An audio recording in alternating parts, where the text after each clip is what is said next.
Welcome to another webinar in the webinar series in partnership between the Alabama Nursery and Landscape Association and Alabama Cooperative Extension. And today we've got Mr. Toby Massengale with us. He is with EOS Worldwide, which stands for Entrepreneurial Operating Systems. And they're going to help, do your business better. We often talk about being better at growing plants. Today we want to talk about growing your business. And their system helps bring focus, accountability, and discipline to your team using timeless principles and a simple, proven system. So, Mr. Toby, go ahead and take it away. Thank you, Russell. I appreciate the opportunity to be here and talk to you guys about something I wish somebody would have come along and told me when I had my business. So everything I'm going to share with you today is based on a discovery after working with thousands of companies and my own experience that all entrepreneurial and all entrepreneurs and leadership teams struggle with up to 100 issues simultaneously that they have to make decisions on every day. And that doesn't start out that way. And when I bought my business from my dad in 1997, things were pretty simple and fun. Issues like, what kind of equipment am I going to purchase? What services are we going to offer our customers? What time we're going to start work? Is it too wet to work today? Was about the extent of the decisions I had to make. But as we grew and built the reputation of the business from 5 employees to 20 and then 40, so did the issues and the decisions that we had to make. Like, how much are we going to grow this year? Does everyone understand the role in their company? How often should we be meeting? Am I giving the right feedback to my people so they know what's expected of them? Should I fire that rock star employee who just can't seem to get along with anybody? And who's our ideal customer? Where's the business going long term? You get the idea. As your business grows, so do the issues and the decisions you have to make, and it can be really overwhelming. And that's where the real problems begin. Because the number one thing that holds companies back from growing and even surviving is they either fear making the wrong decision or they take too long to make any decision. And if you continue pushing off making those decisions, you wind up with a company that's held together with duct tape and twine. And that's kind of where we found ourselves in 2017. We had 85 employees, and I was still struggling to build the organization we needed in order to keep growing. I had read all the great business books, hired consultants, belonged to peer groups, and still hadn't figured it out. I was frustrated. I wasn't sure how much longer I could keep up the fight. So when a competitor came along and made me an offer, I sold the business. It wasn't until years later that I figured out what I'd missed, what I couldn't figure out when I owned the business. That's what I'm going to share with you today. And it's this: in order for you to build a successful company that you run instead of it running you, you and your team have to get really good at making the right decisions at the right time for the long-term greater good of the company. And to do that, you need an operating system in place. I'm not talking about an operating system for software, though. What I'm talking about is the kind of operating system that manages the human energy in your company, the kind that gets all the arrows pointed in the right direction, in the same direction. And that brings us to the second part of the discovery. To the extent that you can strengthen 6 key components in your business, you create a context and a framework for you and your people so those 100 issues just kind of fall into place. The 6 key components make up a system designed by Gino Wickman.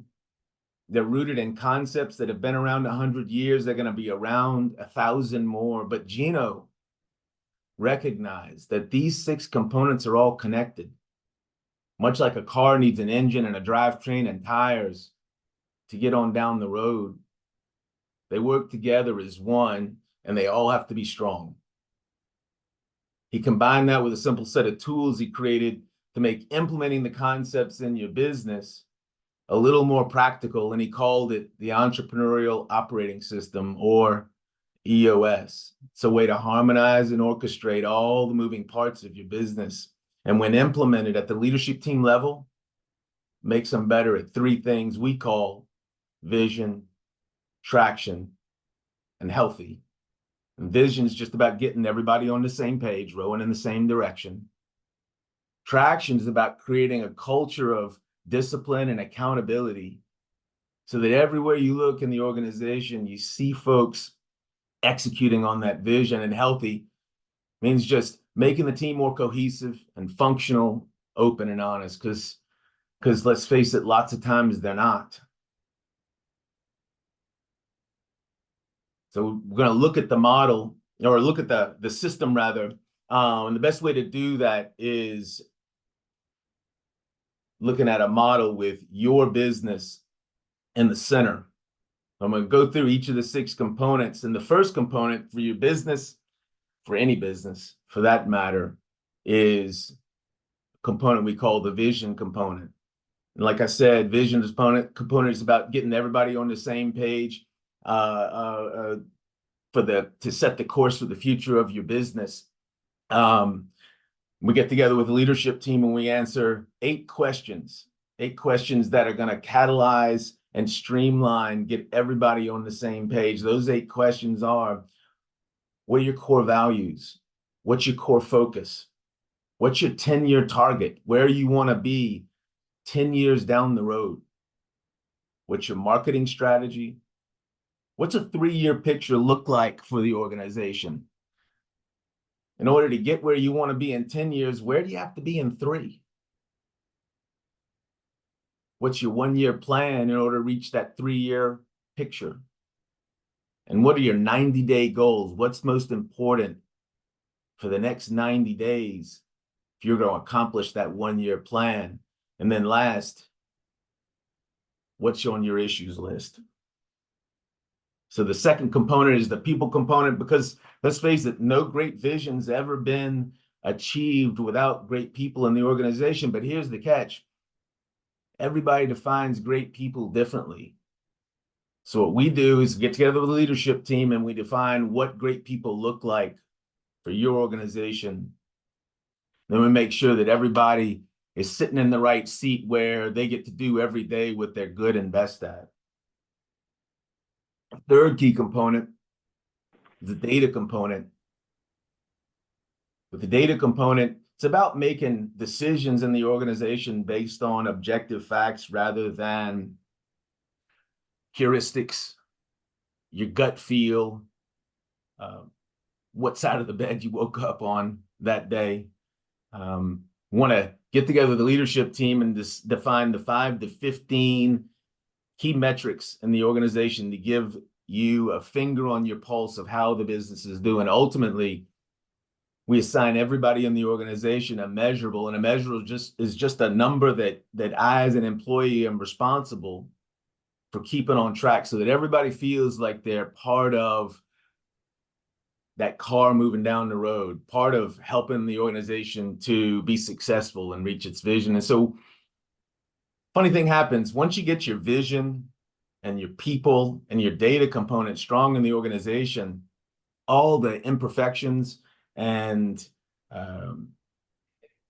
obstacles, all the problems are going to pop right out at you because your organization is becoming more transparent.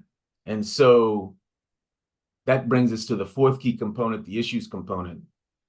And the issues component, every great organization, like I said earlier, has to get great at solving issues, teeing them up as they arise and making them go away in such a way that they stay gone forever.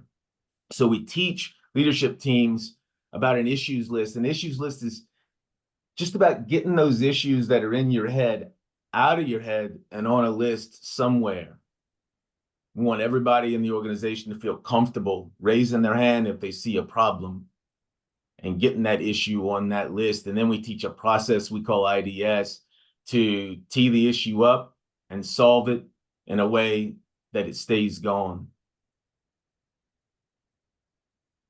So with the process component, all businesses have 6 to 10 core processes that really make the business run. We're going to help you identify what those are, and we're going to document them at a high level, capturing 20% of the steps to get you 80% of the way there.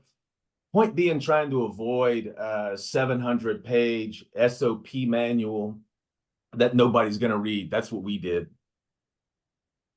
Once we have those processes simplified and documented, we're going to make sure that they are followed by all, which simply means everybody that touches any step in that process gets trained to do that process the same way every time, and they're being managed and measured to make sure of that. And the last key component is what we call the traction component. This is really the failure point for most companies never reaching their vision, is because they have a weakness in their traction component.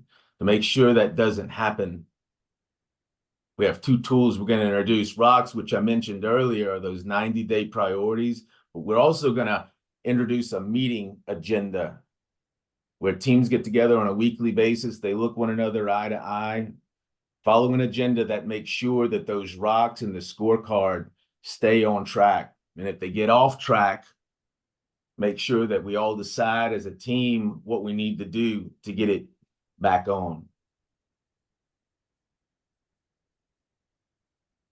So that's the traction model. That's the entrepreneurial operating system. Remember, all 6 components have to be strong in order to create a streamlined organization, making it easier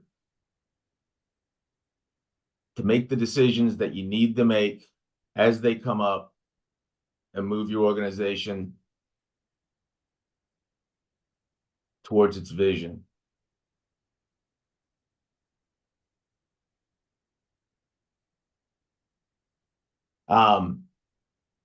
Lots of buzz about EOS out there. A couple of resources to find out more. You can go to the EOS worldwide website. Lots of free tools there. There's a traction library with plenty of books, or you can book a 90-minute meeting with an implementer. That's what I do. Find out more about EOS. We kind of explore whether or not EOS is a good fit for you.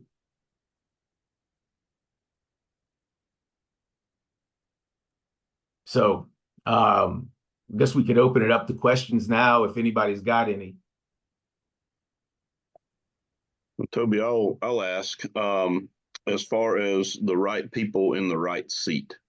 Can you kind of elaborate a little bit more on that and some of, I guess, a success that you've seen, or how's that taken in business? You know, if you see somebody that they've been doing, you know, maybe one type of managerial job, and it's determined, well, you know, they're not the right fit for that, but they would be excellent over here. How are they taking those moves? Well, so great question, Russell. First thing, we want to make sure it's the right people. And when we talk about right people, what we're talking about, remember when I said we answer 8 questions when we're getting on track with our vision? We answer the question of what are our core values. So the first and foremost, what you got to make sure is that everybody in the organization shares those core values. That's why you really want to get those right. So you're hiring and firing and rewarding based on how folks on a consistent, regular basis align with the core values in your organization. When it comes to getting folks in the right seat, the first thing we do is we pull out a tool called the accountability chart, and we work to identify what the seats are for every position in the organization and what are the 5 key roles for that seat. Not thinking about people at all. We do that first, and then it's pretty easy to go about just putting people in seats where what they love to do and are best at match the 5 roles for each of the seats. And that's determined I'll say with rigorous debate sometimes. But at the end of the day, it's part of that leadership team working well together as a cohesive, functional group. That's just part of the journey, right? Does that answer your question? Yep, that's got it. Thanks.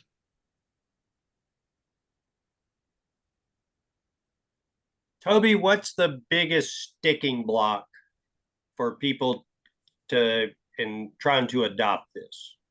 Where's the most resistance? Good question, Harvey. At the very beginning, EOS is going to feel like some extra that you got to do, just one more thing you got to deal with in your day. There's a setup process. So when we implement EOS, we do it in a very specific way. And the first step is what I call EOS boot camp. It's 3 sessions, about 30 days apart, where we're essentially setting the system up. We teach 5 foundational tools, the tools you're going to use to have success with EOS in your business. And then we answer the 8 questions with the leadership team. And it just feels like a lift. I think that the other challenge that's, and like I said, you can self-implement EOS. You can read a book and have at it. It's hard though, and that's a lot of times when organizations decide that they need to hire an implementer, which is me. So from my perspective, lots of times leadership teams aren't used to working together in a way that is open and honest, where they can say whatever needs to be said in the room. And so my job, ideally over those first 3 full day sessions that I spend when in the boot camp, trying to get them to loosen up and be open and honest. It's the underlying linchpin for making EOS work ultimately.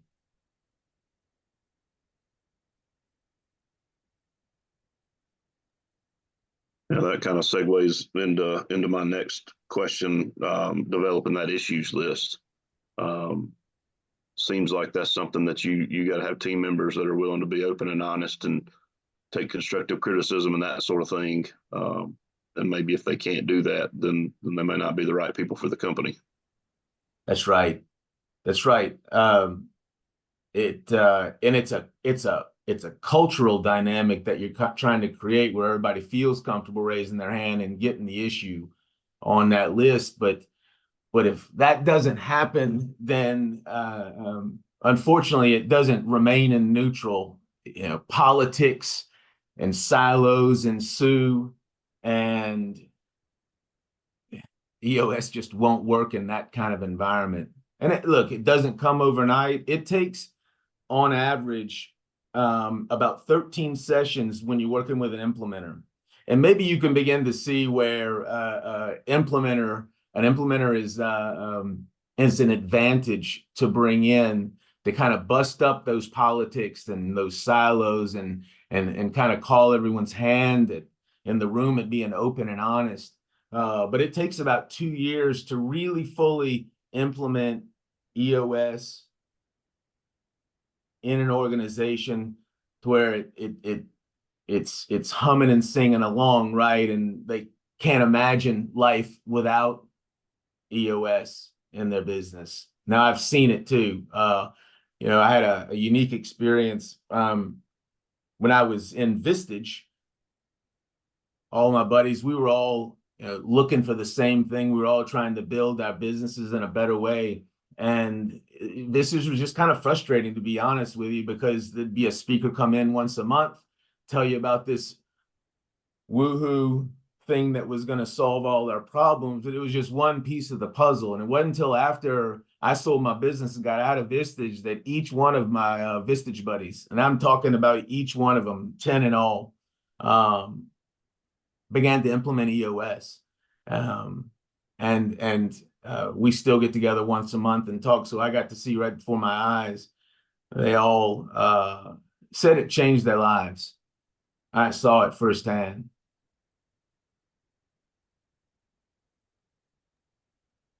So another question would be, you having come from landscape industry and having a business before you came into this role and understanding the labor challenges that we've got in this business. Maybe kind of walk us through where you've done some implementing, and maybe there's a company where a person hasn't been the right fit culturally for the company, but they're staring at the problem in the face of, well, if I let this guy go, how are we going to get X, Y, Z done? You'd mentioned early on about, potentially having to fire the rock star employee because, culturally they don't fit. Talk a little bit about that, because I think there may be some businesses out there that are scared to turn loose of somebody, because what's that ultimately going to do to their production and their top line numbers? Well, look, if you have what we call the wrong person in the right seat in your organization, and you care anything at all about building a great organization, but they're not the right cultural fit for you, and you keep them, it's going to kill your organization in the long run. We call it 36 hours of pain. And listen, I'm not saying go out tomorrow and fire them, okay? There's a process first of figuring out exactly what your core values are, making sure that everybody's on the same page with those. We call it a 3-strike rule. Once you've got those core values in place, you want to give that individual at least 3 opportunities to get right. But at the end of the day, are they really the only option out there in the whole world for you and your organization? I get it. You hate change, and you got you a good one, and they might be better than you were at doing what they do. But at the end of the day, they wind up being a cancer in the organization, and they're going to wind up destroying the culture. And it's just the hard truth of it. You're better off without them. Trust me, if your intent is to build a strong organization where everybody's on the same page, rowing in the same direction, it can't happen with the wrong people that don't align with your core values. Does that help? Does that answer the question? Yeah. All right. Harvey, Betsy, anybody else got questions? Yeah. Well, if nothing further, then Mr. Toby, again, we thank you for your time today, for coming on and being on this. Thank you, Toby. We'll post it on our YouTube Thank channel. you, guys. Y'all have a good day.